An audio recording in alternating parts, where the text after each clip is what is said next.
see what I can do. And I wanted to do like I wanted to do a sequencer that's like fun to use, that's like you don't have to think about it too much. It's like a step sequencer, but then something a little bit more complicated. So there's like 4 sequencers in this thing, 2 banks of sliders, and each bank is referenced by 2 sequencers that can be clocked at different rates, or you can set the loop end and start points at different times. You can add the voltages together to get like strange kinds of rhythms going. Yes, it's also serious. And then there's this expand section that adds like CV and like other controls to the sequences, so you can CV everything basically. And then clock source here, so you can clock the sequences at different rates, and then that's all CVable. You can control like various things. So I think we've got.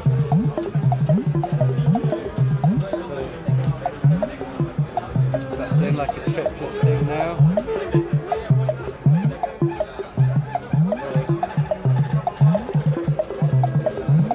Like 5 with.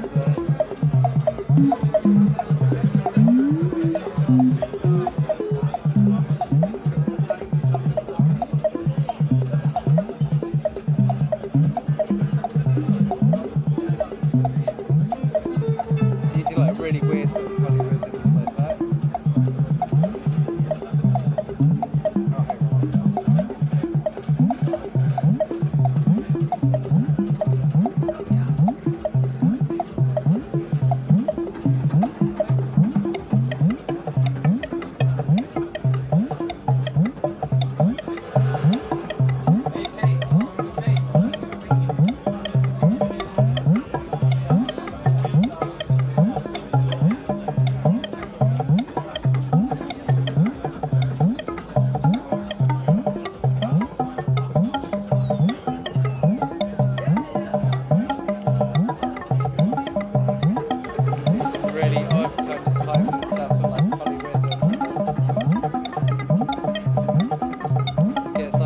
Chaotic if you get like too much polyrhythms, so that you can do all that kind of stuff with it.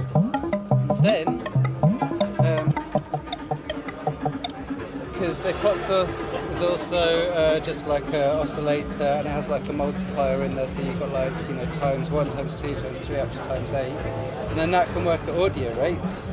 So if you do audio rates. This is internally connected to this here, which is a scanner. So now this is used as an oscillator, so it's a voltage-controlled oscillator going into this scanner. So you can scan through the different harmonics. And this scanner also can work as like 8-channel VCA. So you have like VCAs that can happen with that. So if I switch the this is the VCA part of it, which you can use as just like a mixer.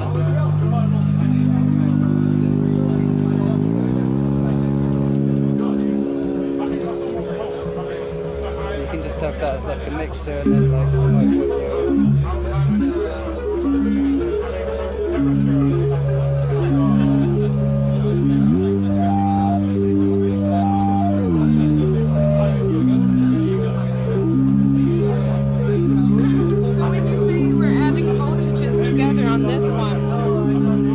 adding voltages together.